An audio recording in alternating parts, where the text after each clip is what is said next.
WarGames 2021. This is the Wrestling Inc. podcast, NXT 2.0 versus the Black and Gold Old School.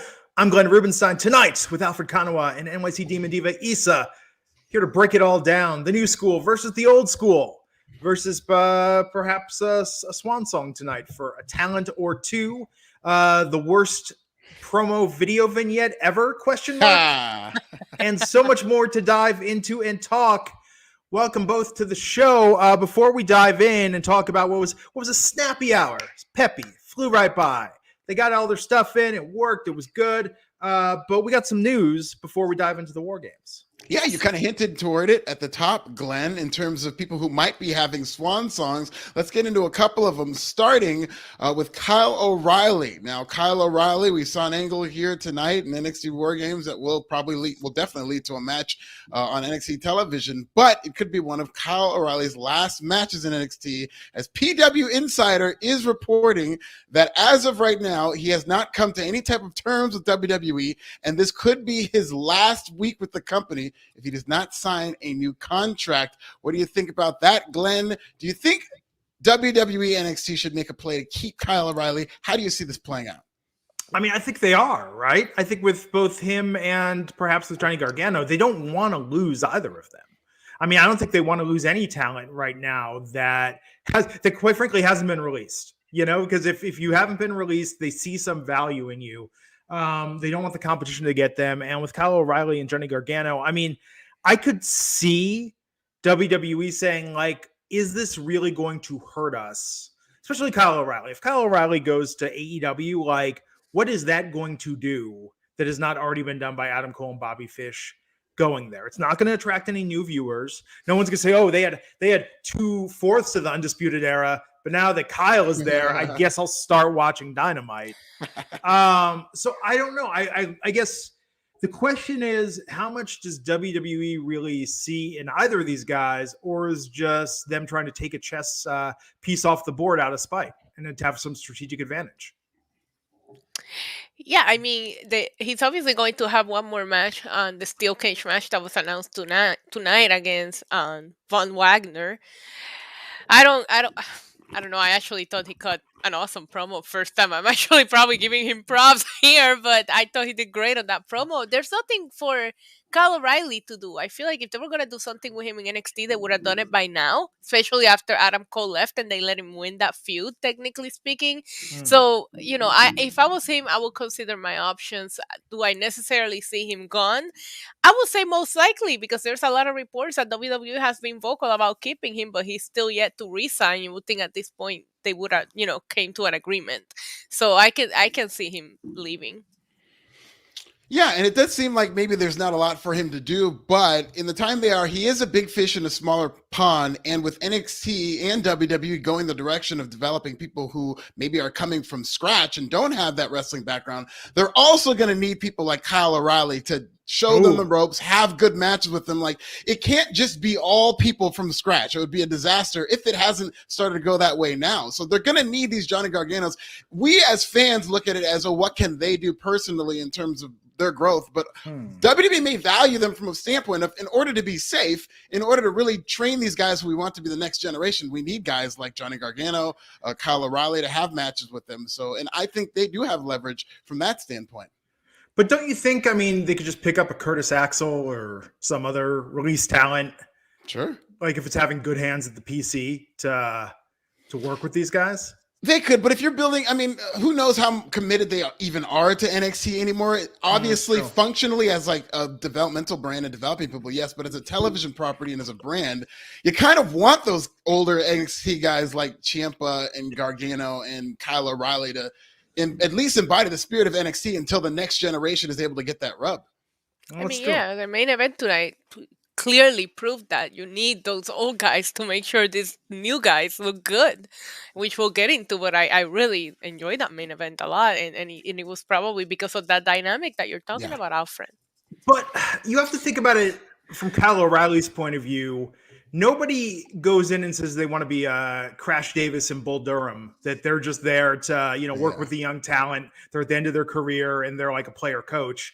I don't think that's how Kyle O'Reilly, Johnny Gargano, or any of the Black and Gold guys see themselves. Sure. Yeah, no, and you're right about that. And I don't think that's how any wrestler sees themselves. Every wrestler goes in, no matter what level they are in wrestling, they went in thinking, I'm going to be WWE champion one day, or I'm going to win a world championship. However, how the company values them might encourage. Listen, Johnny Gargano's about to have a family, and money does talk, especially when you're in this stage of your life. And WWE, I could see them offering him possibly one of the bigger, if not the biggest NXT contracts of all time in order to stay. And I think that's going to go a long way in making him decide whether or not you want to stay in NXT or possibly, maybe even bet on yourself, which is also a good thing to do. Yeah.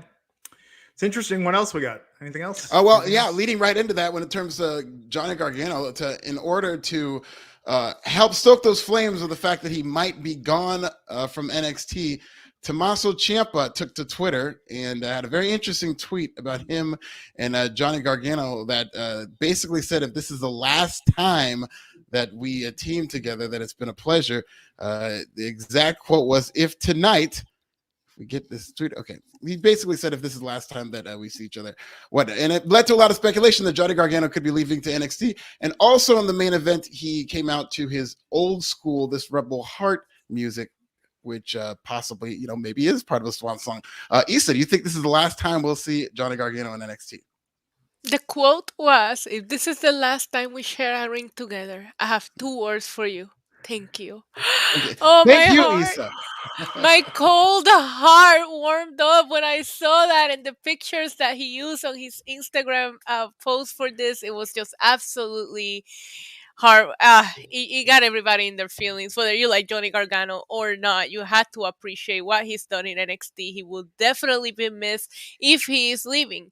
If he's not leaving, boy, are they doing a good job of pretending he is. They even posted one last glorious bomb on Twitter. Like they really knew how to mess with our feelings tonight about it. I am not sure. I need to just not see him there anymore to believe it, because wrestling gives me trust issues.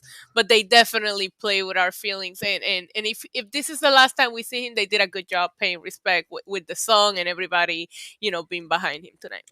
What if Tuesday on NXT Index are like, well, we've got to get our own place now. We've got to move out. Hey, we found a new apartment. Hey, we moved in. And at the end of the show, Johnny Gargano opens his door and says, guess who just bought an apartment building? I'm your new landlord.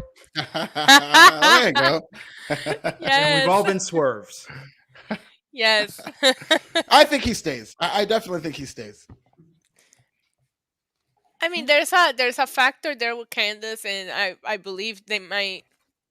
I don't know how it works with the NXT contracts. I know they're slightly different, but they're going to add this time that she's taken off right now due to her pregnancy to her contract. So how much longer is she in NXT? But it wouldn't be the first time that we see a couple be split up because, one chose to go in a different direction. I personally thought that Gargano would stay, but he might want something different. You never know. Maybe he's just looking at his options before he makes his final decision. I don't know that he would have a big bump for AEW, but NWA, Impact, MLW. I mean, he's the guy you could really help build a promotion around. Absolutely. He's going to command a lot of attention on the indies, which they're still trying to rebuild right now. And a guy like Johnny Gargano, for some of these upstart companies that they're even having, could be a big deal to them. Yeah. But I'm sorry? No, go ahead. But with Kyle O'Reilly, it just makes too much sense that Adam Cole wants him at AEW. Right. No, I was just going to say the indies this weekend had a very interesting weekend. A lot of people showing up all over, a lot of promotions. So it is a hot time for smaller promotions to start getting those big names. Yeah. No, absolutely. What else? Anything else going on? Nope, that is your news. Well, the main news tonight. The main thing everybody's talking about, NXT Takeover, not Takeover, NXT WarGames. It's just, I can't, it's like Rebecca Romaine. I want to say Stamos every time.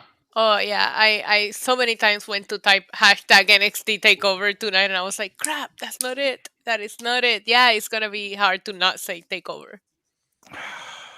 Man. But the show. Okay, so the name, bummer. The show. Opening tonight with the NXT TakeOver WarGames women's match, and oh my god, yes, this was a hell of a start. We had Raquel Gonzalez, Io Shirai, Cora Jade, Kaylee Ray versus Dakota Kai, and Toxic Attraction, Mandy Rose, Gigi Dolan and JC Jane. Issa, what did you think of this match? Oh my god, I love that so much. What a breakout star performance for Cora Jade. Like, oh my god, I loved everything about this match. Something that I really, really appreciate is when I sit down to watch the shows that we talk about every once in a while, not every once in a while, every time I have a notepad, just in case there's so much going on. Yeah. And the women made me had to write things down because I was like, there's so many things to remember that went on in this match. I love the trash can spot. When Raquel Gonzalez put Dakota Kai inside that trash can, I die laughing. And it was impressive the way that she like contoured her body to fit into that trash can. Love Cora Jade. I really enjoyed. One thing though, when she got the pin to win, Way said on commentary that she could go and celebrate with champagne. She's 20 years old, sir. Uh-oh. Okay? That is not the right wording. But listen, overall, it was good chaos, but it felt very balanced. Like, at no point did I feel like there was too much going on that I was overwhelmed by it. And I felt like everybody in that match got to shine one way or another. And Io popping her arm back into place, Ooh. like Io the medicine woman. Oh, I loved this match so much. I was like, they set the bar very high for the night. Yeah, to Wade's credit, he is from the UK where you can drink at like age 18 or whatnot. So maybe he was going by those rules. But I absolutely agree in terms of how good this match was. I thought they all overachieved. I did definitely notice that they built this around making you talk about Cora Jade, which is good for her because she had been like disappearing and even losing when she was on TV. And so this was really them kind of reclaiming Cora Jade, because that's what these NXT WarGames are typically about, is getting that one person over, whether it's a challenge for the next title or whether it's to just showcase them. And this is definitely Cora Jade in terms of that table bump. And it was not as scary as I thought it would be in terms of the new women who were there. I thought Gigi Dolan did a very good job with her role. I thought she really got over in this match. So yeah, I really liked it. They had the crowd on their side because it kind of kicked off to a hot start, and they did a really good job on this. I think NXT's women's division continues to impress. The Cora Jade with that one spot in particular was kind of scary, but man, like, just what a good match. I thought Kaylee Ray looked fantastic. I thought it was interesting, but I guess, Toxic Attraction didn't really need the win given that they hold the titles. I think that this helps build all of Team Gonzalez tonight with this. And I think with Cora in particular, just Kaylee Ray, I think their future is very bright after this match. But this was a really, really good match to start the show. This was like a 40-minute match. Yes, they gave them a lot of time. And I thought it was very smart choice to have Mandy be the last one coming in. Yeah. Man. It was fun. This was fun. And putting a shoulder back into place. Growing up, I always thought at some point in my life I would have to lethal weapon it and like knock my shoulder back into place. So I like every time I see that, I think thankful that's never had to happen. Yeah, and it's always tricky with those popping your shoulder back in place, because I've seen it done during matches and they were able to just continue. But then you had like Finn Balor's situation where he had to pop his shoulder in place, but then he missed like 6 months. So hopefully Io Shirai is going to be okay. Yeah, no, I hope I hope this is all right. But no, this match was absolutely fantastic. Great way to start the show. And man, I'm excited to see where they go with the women's division from here. I feel like, I miss Frankie Monet, but I'm glad Aaliyah's on the main roster. I think getting Robert Stone out of the women's division is one of the best developments for the NXT women. I think that was really a weird speed bump that never quite worked out the way they thought it was going to. Yes, I agree, and I'm glad that he's not there. I didn't think he added anything to the women's division. Also, I don't know if you saw Frankie's video package yesterday. La Güera Loca is back on Triple A. Nice. They did a nice video package for her, and she's already calling out Deonna Purrazzo, and I'm here for it. Oh, nice. Oh, that'd be amazing. And I will say, in defense of Robert Stone, I did enjoy him as a television character. But yes, absolutely. Maybe wrestling-wise, in terms of them being able to flourish as wrestlers, this is better for them. But I am very impressed with how Robert Stone acts as a character. I was very impressed with his fashion choices. Yes, absolutely. Very bold. A lot of risks. Yes.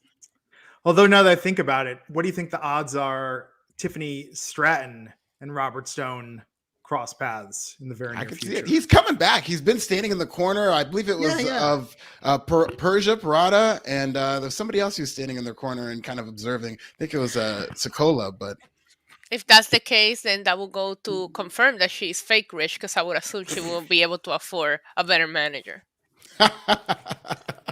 She got the public defender of NXT. Yes. Robert Stone should form like the anti-diamond mine, like the Stone Quarry or something. No, the That's comic, not bad. the comic zirconia mine. But he should have a stable that's like bootleg diamond, like guys that aren't quite real athletes. That It should be the scrap. complete opposite of what the Diamond Mine are. Like, not shooters, but people who've never fought in their lives. You know, people like Tiffany Stratton who live the high lives and are protected. I think it'd be great. Oh, I was thinking like a bunch of dudes with like eyebrow rings and like barbed wire tattoos around their bicep. You know, Oakley sunglasses on the back of their head. Oh my God. Telling Not a you, bad man. idea. Not a bad Yeah. idea. But this was a great match. I mean, really, hell of a way to start the show. Both War Games matches were incredible. It's tough with Von Wagner and Kyle O'Reilly versus Imperium following this, because I think that the assumption was this is Kyle's near the end. And I think that the most interesting thing about this match, I mean, Imperium won, but it was really the turn between O'Reilly and Wagner. And I guess they're going to have a one-on-one match on Tuesday. Steel Steel cage. cage. So there you go. That could be it for KOR. I'm assuming if he goes out on his back, this is the end.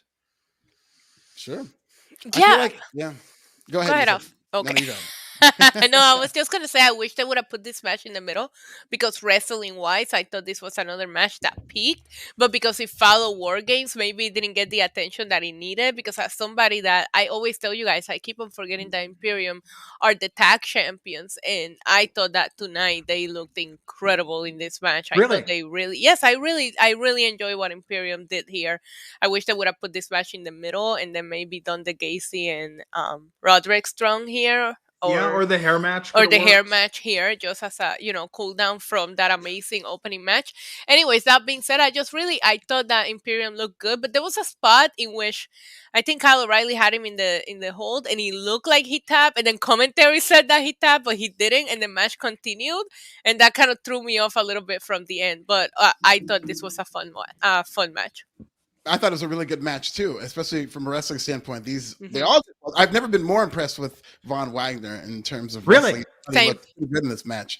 But I will say, like, it does feel like, because even Kyle O'Reilly noted toward this in his promo that he saw this coming. So it's like the heel turn everybody saw coming, but it's going to lead to a match that I think nobody wants, because I don't think people have been into this feud. I'm not into either of these guys. Way to hype it up! I can't wait for Tuesday. Yeah, Alfred. wow, Thank you really It's gonna be you- fun. WWE, feel free to use this in your promo for NXT Yeah. Tuesday. You Do know? it. It's very snappy. The It'll get match everybody- nobody wants. Von But tune Wagner. into it. Because they both just ooze charisma. Yeah, it's the match. They should make. You know what? They should cancel the Cruiserweight Championship and make the Charisma Championship. And the winner of this match. Give it to Kyle O'Reilly. Nobody will be able to. If it's based on charisma, nobody will be able to take that from him. I don't know. Look, I think Kyle is a talented wrestler. I feel like I have no clue what his character is. From his haircut, he looks like a young teenage boy you wouldn't trust with fireworks or a lighter. Yes. But I don't get what's there, you know. And tonight with him doing the undisputed stuff after Vaughn failed in his attack, like that was good. But I think he needs to be back with his friends. I don't know. Glenn, tell us how you really feel. Put the snuggie back on, Glenn. You're too mean without it.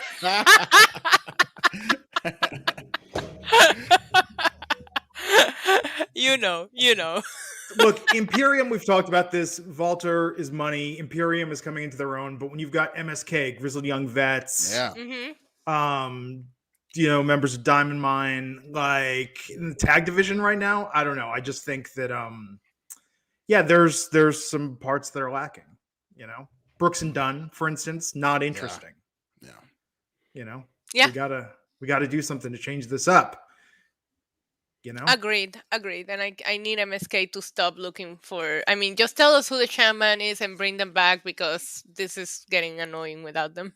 Yeah, Tuesday should. I mean, and it's kind of a letdown that they're not building this up and telling you when they're going to pay this off. So Right. hopefully there's some kind of advertisement that this is the night you're going to see it.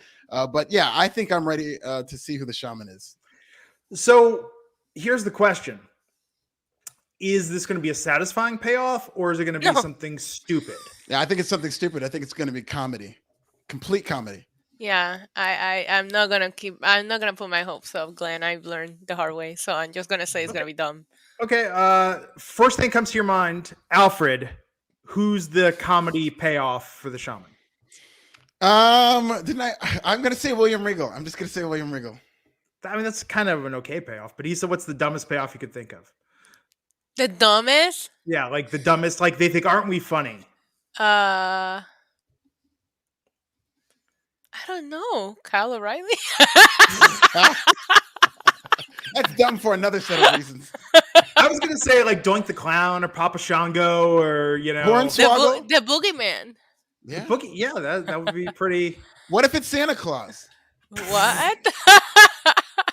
It'd be Santa Claus with the holiday season, and that's the Shaman. What if it's the Grinch and they turn heel? Ah, yeah, the Grinch is green, so it does go up that pathway. I think RVD is the chat room saying like RVD is the satisfying enough answer. Yes, I think that's the best case scenario is that it's RVD.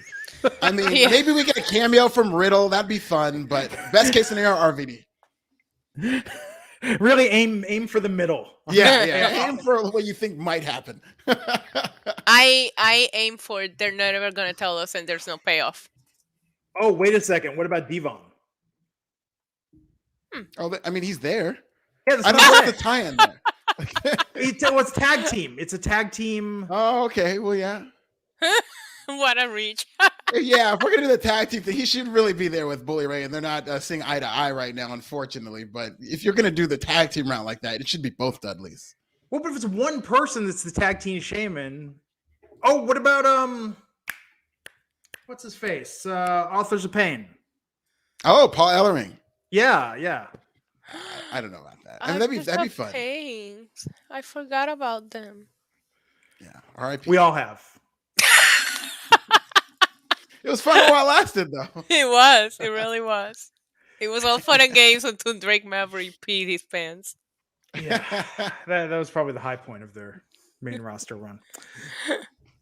So Imperium won. They're still the tag team champions. Mm-hmm. And then, we had a Legado del Fantasma promo. We had a lot of promos. A lot of Lopez promos. getting some great mic time tonight. Yes. Yeah. So that was good. The hair versus hair match, Cameron Grimes versus Duke Hudson. And as predicted, Duke Hudson lost. Cameron Grimes shaved his head in the ring. Alfred, what did you think of this match? I like the match. I really did like the match. The fans were clearly behind it. This is a type of stipulation that they haven't done to death in WWE or NXT. And so I think people were really into it, even though it did kind of come out of nowhere initially.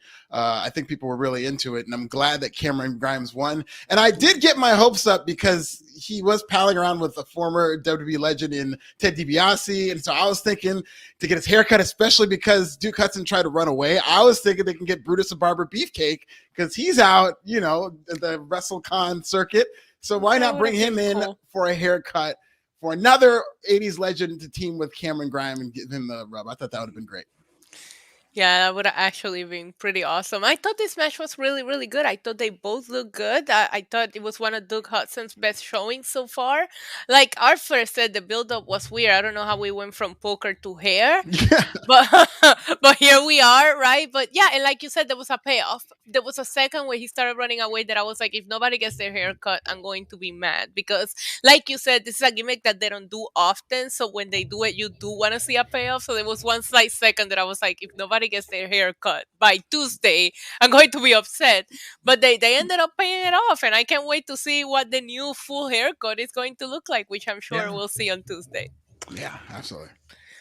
For Cameron Grimes, since they kind of put a pin in his storyline of looking for love, what if he ends up with Tiffany Stratton and like her family doesn't approve?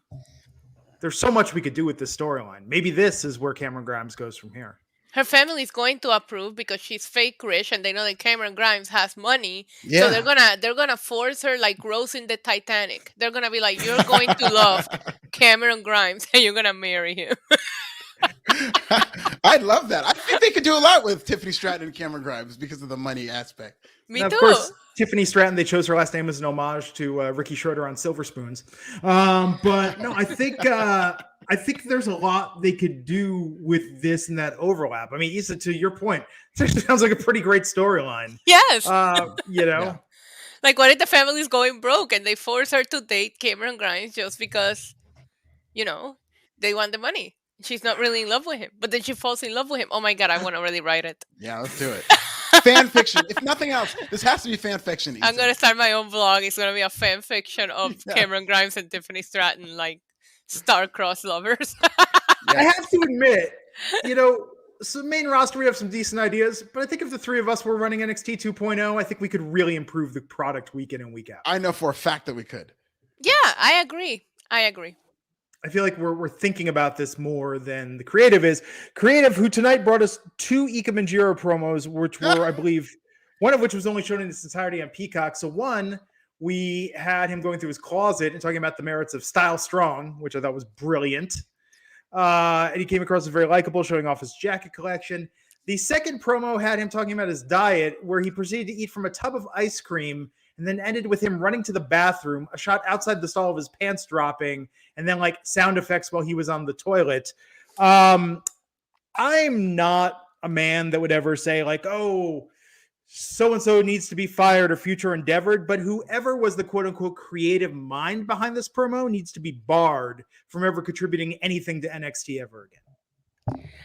I am lucky enough to not have seen the second part. For me, being cheap finally paid off because I didn't feel like paying for the premium version of Peacock. So all I saw was him eating ice cream and pizza, and he went to an NXT shop commercial. So I didn't have to endure this. But then I'm seeing the time. I even tweeted WTF because I'm seeing everybody in the timeline talking about what you just described. And I'm like, I didn't even ask what did I miss because based on the tweets I was reading, I was glad that I missed it.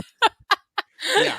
I too have the free version in, so we were talking about this on air, so I didn't know what this was, but then I immediately went to the Twitter, and yeah, they are not happy with this angle at all. Some people are saying that it ruined the whole show for them, so I'm glad I didn't see it because this show is actually pretty awesome, so I have a good taste in my mouth. Yes. I mean, the crazy thing is you could just have him be like, oh, my tummy, and run and cut, and that's the end of the promo. But oh no, they kept going with this probably about 20 seconds longer than they needed to. And for the premium version, for your premium viewers, you would think the cheap ones will get that part, and then the premium viewers will get something else. Like, how this is not going to get him over. We were talking about this earlier. I was like, it's like if you explain to somebody that didn't see it, Natalia and the flatulence gimmick they stuck her with, you would think they were kidding because you go, well, they would never really do that to a talent. That's really horrible. That's not going to get anyone over. That's just humiliating. And I don't know why they did this to Ika Midnight. This was just like, I don't want to just say, I mean, forget whether it was in poor taste or not. Like, this does not advance him.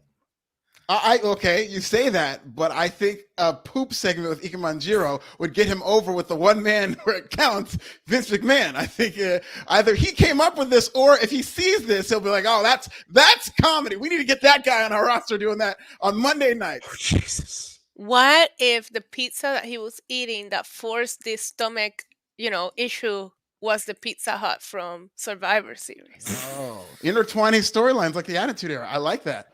I know. He maybe caught what he was in the crowd. He caught one of the slices that the Street Profits were throwing to the people, ate it tonight, and that's what caused this issue. You know that happened to whoever did catch it if they did eat that pizza. That's exactly what probably at the concession. They're lucky they didn't throw it at me. I would have thrown that crap back. Who brings a Pizza Hut ad to Brooklyn, New York, where we have the best pizza in the world? You want to throw us Pizza Hut? That's offensive. That's a terrorist attack in New York City. I'm sorry. This promo just you gotta watch. I'm sure it'll be online, but this. No, I don't want to look it up. I don't want to look it up, Glenn. I'm glad I didn't see it, and I'm not gonna go out of my way to find it. It was bad, but hey, the Cameron Grimes match was good. He won. I think they got to give Cameron something hot from here. Tiffany Stratton is not a bad storyline. There's some stuff they could do with him, but with Duke Hudson, like, I don't know. It's like the Chase U cameo tonight, where he's like, "Hey, you want me, on your team?" And it's just like, dude, step off. Like, That's the problem. It's like you have Tony D'Angelo, may he reign in power over NXT, where there's unlimited options, but with Duke, with Chase, like you really gotta, like these are thin gimmicks.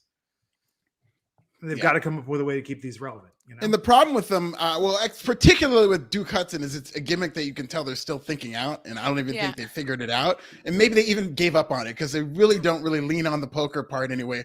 They just go straight to a hair versus hair match. So they're definitely a work in progress with Duke Hudson.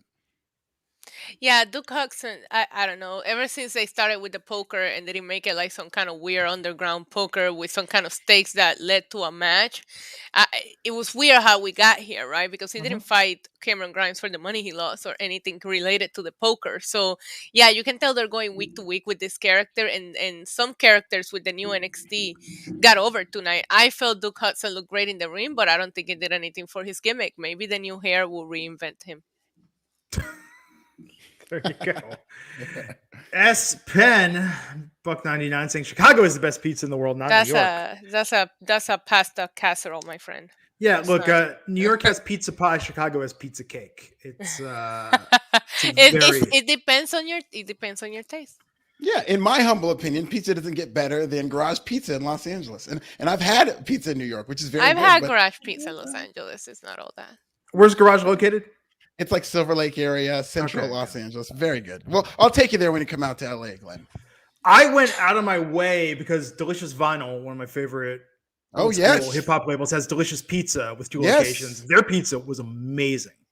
Delicious Pizza has comedy shows every Saturday. I did one a couple weeks ago. They're very fun, and they've got a lot of great vinyl and vintage shirts and stuff like that. Oh, absolutely. Yeah, the pizza is definitely on point.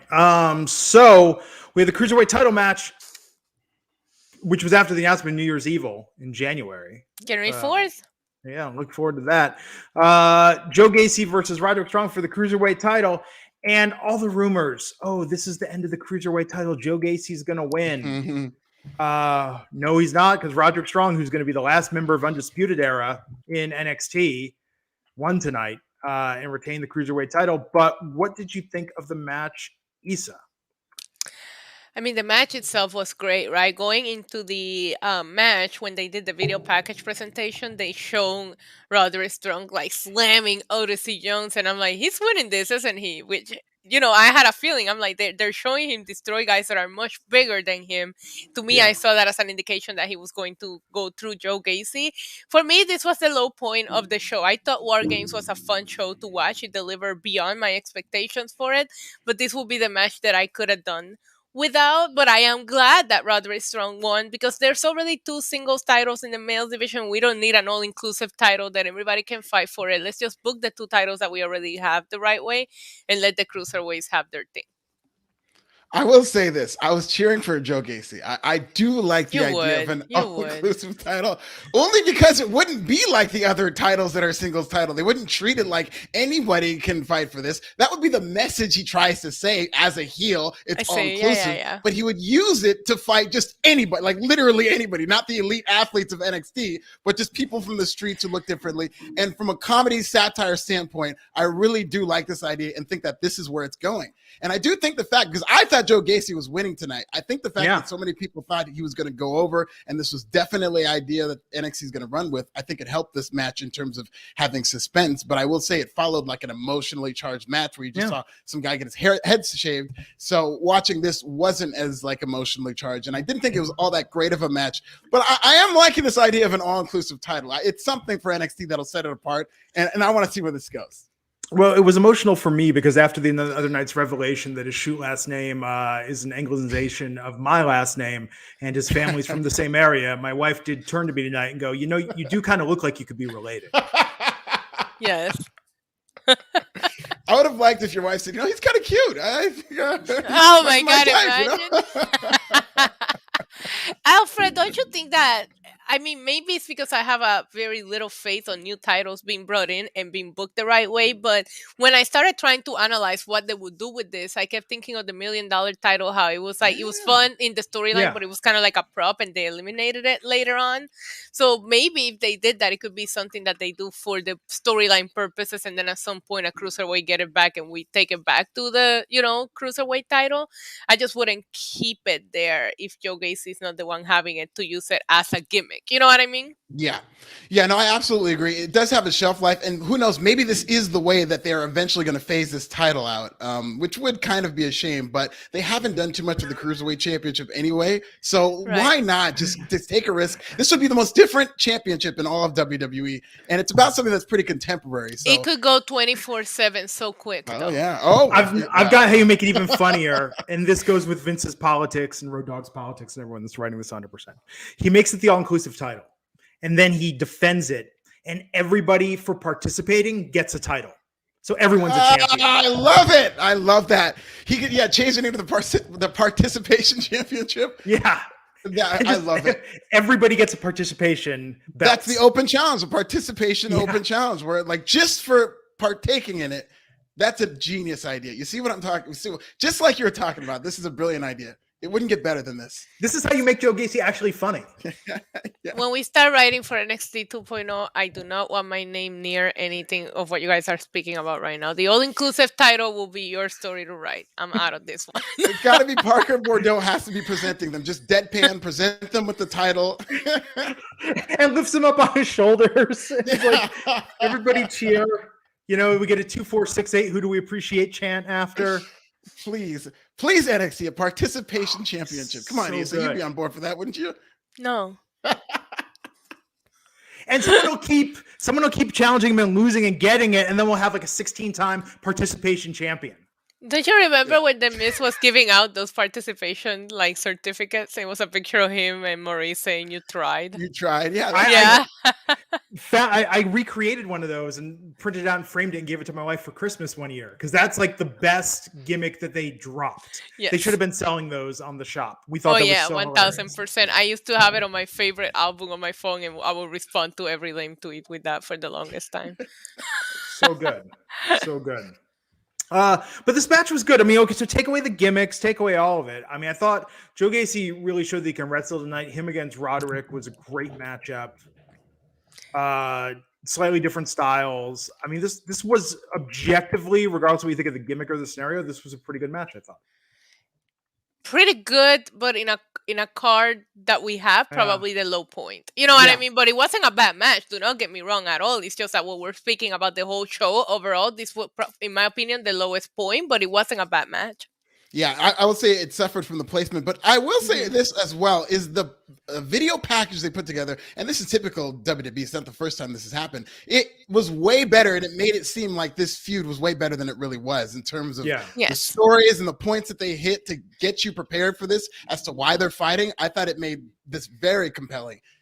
Just going off of this video package. Everything tonight was so much better than the build-up to this pay-per-view. I feel like I went into this WarGames thinking I'm not as hyped. Maybe it's because we didn't really see these feuds, the way they should have been built up, but they over-delivered in the ring-wise, Yeah.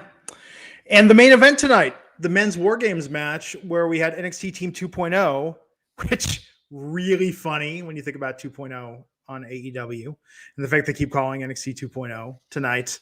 Tommaso Ciampa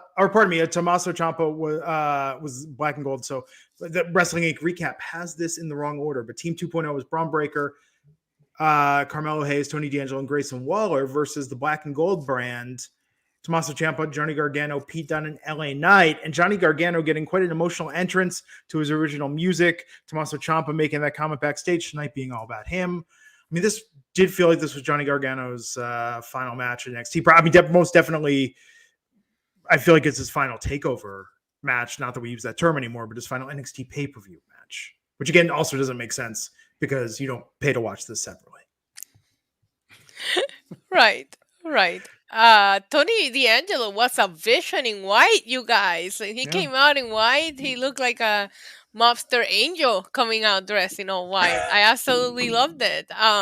Johnny Gargano's gear, I read somewhere online that it had pieces sewn of every gear he's won in Oh like wow. I had a pay-per-view onto feeling. it. Yeah. Which I thought made it even more emotional. Him coming out to the music, just seeing him in the ring with Champa doing a couple of the DIY things. It really felt like it was his last match. And I listen, they had me in my feels and I could not take my eyes off of him. But outside of that, I thought the 2.0 team shined tonight. I sent out a tweet that I was like, I'm calling NXT 2.0 and I'm going to ask it on a second date because this was impressive for these guys. The table spot that Grayson took, it was like the most perfect table spot I ever seen.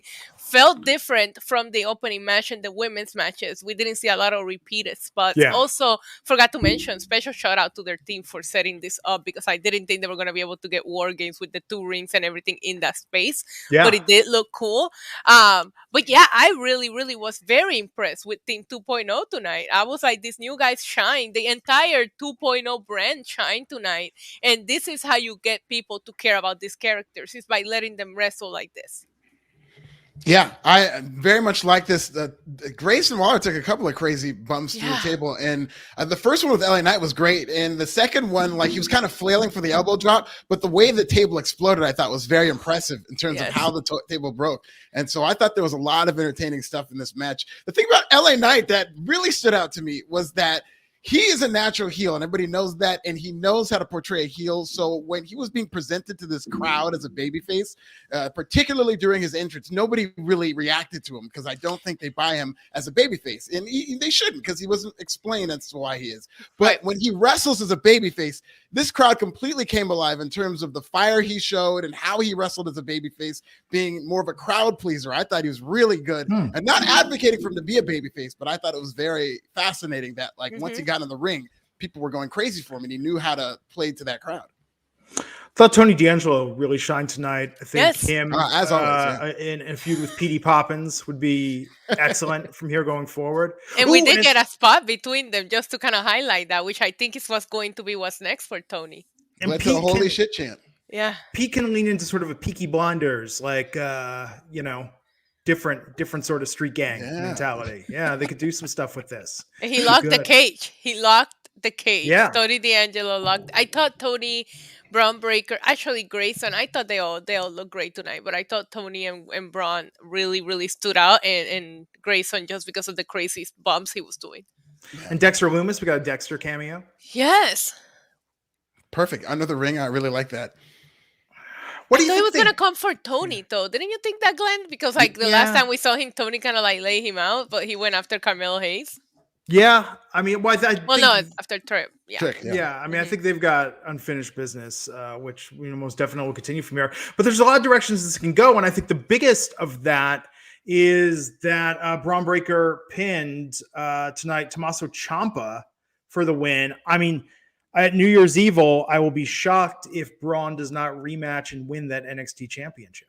Yeah, this is the NXT formula because this is exactly how they got Raquel Gonzalez going, to where she got the big pin, the first person to beat Io Shirai while she was NXT Women's Champion, and then she went on to beat her. So I think that's exactly what they're doing. I mean, he has to. There's no other scenario. He has to beat Tommaso Ciampa whenever they have their match, which, will probably be at New Year's Evil. But this is really good. We had 2 unique War Games matches tonight. The men's one had a lot of good showcase spots. I mean, I think tonight, given our criticisms of the last few weeks of NXT and where it's been going, I think tonight could be kind of the kick in the pants they need to kind of get some momentum back. And I mean, to that end, I don't know. I mean, I think it's just really about adding more fresh talent, telling more new and original stories, and maybe some of this transition from the old to the new will be a little accelerated now after tonight. And not that I mind seeing the legacy talent that's been there, but I think that they haven't gone out of their way to come up with very unique and entertaining storylines that integrate the older talent with the newer talent. So I'm hoping they do that after tonight. Good point. Well said. Hojo to go Belinsky saying with his $5 super chat, was Tony bleeding or was that Johnny's blood on Tony's face? I think it was Johnny's blood. I thought it was Johnny's blood. So the only person I noticed bleeding was Johnny tonight. So Yeah. I'm pretty sure that was his blood on Tony's face.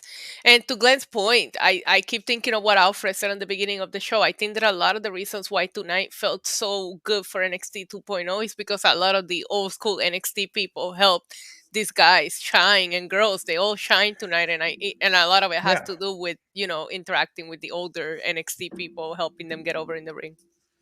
Yeah. They really do need those guys, and it's if nothing else to keep the audience around, the core audience, because the new guys. It's great that you're putting new guys out there, but they need to get over first before you get rid of the old guys, and that has not happened yet. Braun Breaker. Some of my frustration with him as well. I think he has the look and the moveset. I don't think his promos have been great yet. I don't really know what his character is. I could see him beating Ciampa, and then Ciampa taking on like a coach type role with him and doing something to align them after he drops the title, because I think that Braun would greatly benefit from having like an older hand in his corner. Yeah, that wouldn't be a bad idea. Yeah, I can see that as well. I mean, I think he looks the part in the ring, but you're right. It's when he's talking that I go back to that promo he cut on Wednesday, and I'm like, eek. And then you see him tonight, and you go, okay, maybe this guy's the next big thing. So you might be right. He might just need a mouthpiece and a couple of, pointing tips from Ciampa to get where he needs to go. Maybe he needs like a real father figure, like his dad. That would be. I mean, I don't know what the wait, Alfred. Who is his dad? Oh, I don't know. It's some guy who used to be a wrestler. Never heard his name before. Okay. Who knows? Is he not? We're not allowed to talk about him. Nope. No, we're not. No. Oh, okay. Tommaso Ciampa is 36 years old. If you told me he was 56, I would believe you. Yeah. That dude has lived. Tommaso Ciampa is a vampire. He has no age. But this was good tonight. So, Alfred, your final thoughts on tonight's proceedings? Very good show. A near perfect show in terms of what it was. I loved the length. I thought it went by very quickly, and I thought for as quickly as it went by, a lot went on, and that's the best combination. So very good. I'll say like 8 out of 10. Wow, Issa? Yeah, I agree. I thought it was a lot of fun. I was afraid that being NXT 2.0 it was going to disappoint, but it didn't. It went beyond my expectations, and I will take it out on a second date. That's my rating system. On that note, thank everyone for tuning in tonight. Tomorrow night, Monday Night Raw, back Tuesday. We're going to be here to talk about NXT. Can't believe the weekend's over. I got to bounce and go watch Yellow Jackets in Succession. I heard Succession tonight. It's a banger of an episode. Oh, I can't wait. Yeah, I got to watch it live before I get spoiled. Thanks, everyone, for tuning in and joining us. She's at NYC Demon Diva. That's Diva with the 1. He's at This Is Nasty. I'm at Glenn Rubenstein, and we'll catch you back here next time on the Wrestling Inc. podcast. Take care.